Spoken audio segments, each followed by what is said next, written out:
काल में एक भी कार्य कोई नया शुरू हुआ हो, एक भी कार्य कुछ नहीं हुआ है। लगता नहीं है कि प्रदेश में कोई कांग्रेस की सरकार है, या कोटा में तो बिल्कुल ही खत्म है हिसाब किताब है।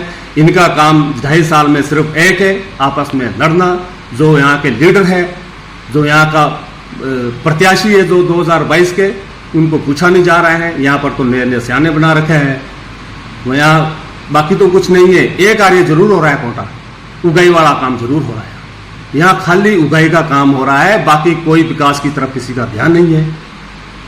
कोई मरे, कोई जिए, कोई किसी को पानी की दिक्कत है, कोई रोड की दिक्कत है, कि स्वास्थ्य सुविधा की दिक्कत है, किसी को कोई परवाह नहीं है। यहाँ तो खाली एक काम है कि जो मौका मिला है, इनको पता है कि हमारे पास 2.5 साल है, उसके बाद वापस ये देख के भी नहीं मिलेंगे। इनको ये है कि 2.5 साल में जितना अंदर किया जाए उतना अंदर करो और जनता जाए भाड़ में। हिमाचल में प्रदेश की जो सरकार है, उनको बने लगभग 2.5 साल पूरे हो चुके हैं। पिछली बरसात में बहुत बड़ी आपदा आई कोटा विधानसभा के गिरिपार क्षेत्र में, और कोटा के पिपलीवाड़ा कई जगह पर आपदा आई। उस समय जो आपदा आई थी, जो प्रदेश सरकार के जो नुमाइंदे हैं या संबंधित विभाग है, उस आपदा में वो विफल रहे हैं। गिरिपार क्षेत्र के पांच भोज में एक राजपुर पंचायत में एक दाना खड्ड पड़ती है, वहां पर ऊपर पहाड़ी से आपदा की वजह से वहां पर 6 घराट भी बहे, एक आदमी का देहांत भी हुआ, और वहां जो दाना गांव है उसको भी पूरा खतरा बना हुआ था। उसके बाद बरसात के बाद सर्दी आई, गर्मी आई, लेकिन संबंधित विभाग ने उस पर कोई कार्रवाई नहीं की। दूसरी बरसात शुरू हो चुकी है। अब उस जगह पर जो ये अभी बारिश आई थी, पहली बारिश से उस पर इतना भयंकर वहां पर ऊपर से जो बादल फटने की स्थिति जो वहां बनी हुई है, उस गांव को कभी भी उसमें खतरा हो सकता है, वो गांव बह सकता है, क्योंकि अभी बरसात शुरुआत ही हुई है। हैरानी की बात यह है कि प्रदेश की सरकार और कोटा के जो भी सरकार का नेतृत्व कर रहे हैं, जो वहां के लीडर हैं, अभी तक उन्होंने संबंधित विभाग को ये आदेश नहीं किए हैं कि वहां पर जाकर हालात देखें, क्या हालात है और आने वाला समय कैसा है। कोई परवाह नहीं कर रहा है। उस गांव में कभी भी अगर ज्यादा हालात जो है, ज्यादा बारिश हुई, तो वो गांव बिल्कुल जो 15-20 घर है, वो वहां से कभी भी बह सकते हैं और उनको वहां से पलायन करना पड़ेगा।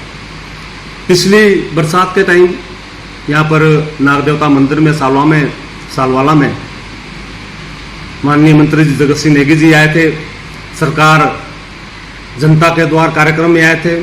उसमें लगभग 40 शिकायतें लोगों ने रखी थी। एक भी शिकायत, अगर उसमें एक भी काम संबंधित विभाग ने पूरा किया होगा। उसके बाद अभी हाल ही में पिछले महीने राजपुर में सरकार जनता के द्वार कार्यक्रम था, जिसमें हमारे माननीय उद्योग मंत्री हर्षवर्धन चौहान जी थे। उन्होंने भी विभागों को सख्त आदेश दिए, लेकिन ना तो सड़क के हालात सुधरे, ना पानी के हालात सुधरे। ज्यों के त्यों पिछली बरसात में जितनी सड़कें खराब हुई थी, पानी की पाइपें क्षतिग्रस्त हुई थी, उसके बाद एक भी कोई रोड सुधरा नहीं है।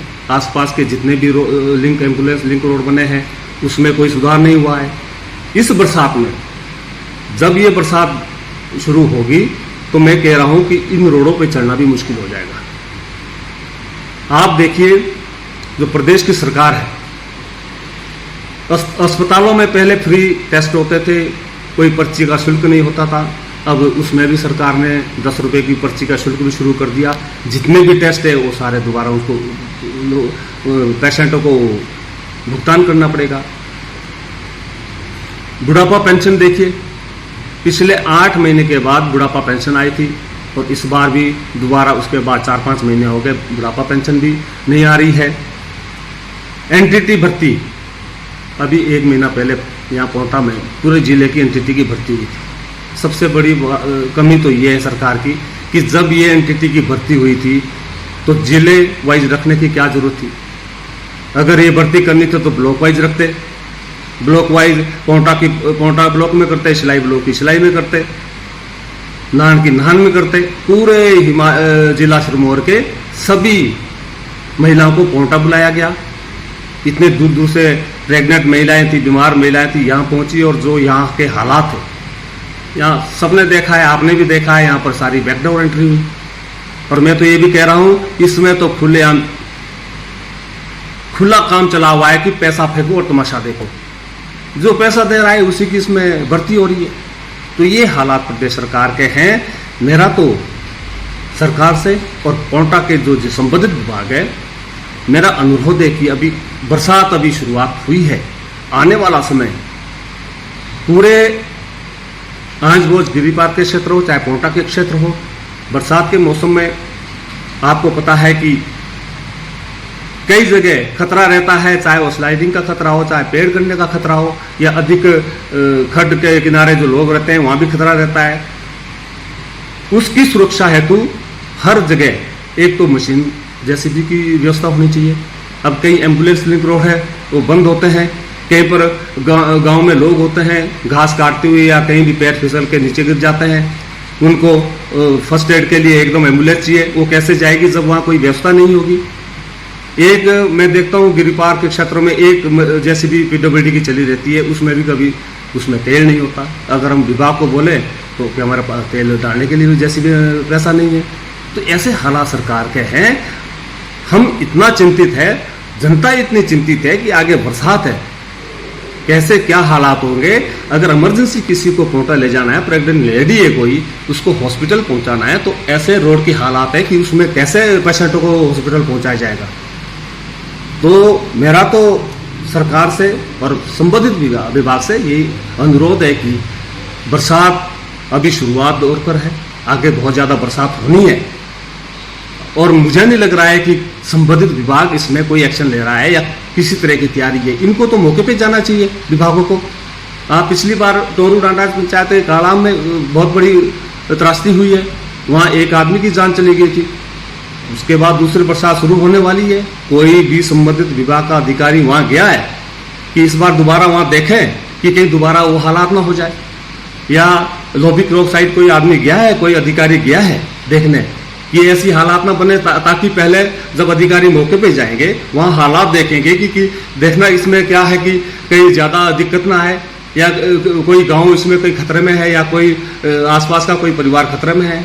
जब कोई अधिकारी, जब कोई प्रशासन वहाँ देखने नहीं जा रहा है, तो सरकार की तरफ से तो कोई जिए चाहे मरे हैं। तो ये हालात प्रदेश की सरकार के हैं और मेरा तो अनुरोध है सरकार से भी है, प्रशासन से भी है, और यहाँ के जो कांग्रेस के जो नेता हैं उनसे भी मेरा अनुरोध है कि आप लोग सक्रिय हो जाइए, थोड़ा विभागों को भी आदेश करिए ताकि आने वाले समय में अभी 2 महीने लोगों को दिक्कत ना आए। पिछली सरकार के समय में बीजेपी की गवर्नमेंट थी, माननीय चौधरी साहब जी विधायक थे, मंत्री थे, 4-4 मशीनें आंच भोज में खड़ी रहती थी बरसात में। एक बनौर खड़ी रहती थी, एक आंच भोज की साइड खड़ी रहती थी, एक डांडा की उतना की तरफ खड़ी रहती थी। जैसे बरसात पड़ती थी, बरसात खत्म होने के बाद 7-7 रोड, कोई भी रोड बंद नहीं रहता था। अब फोन करके भी कोई जेसीबी नहीं मिलती है। तो ये हालात इस समय प्रशासन के अधिकारियों के हैं। मेरा तो अनुरोध है कि समय रहते इस पर ध्यान दिया जाए।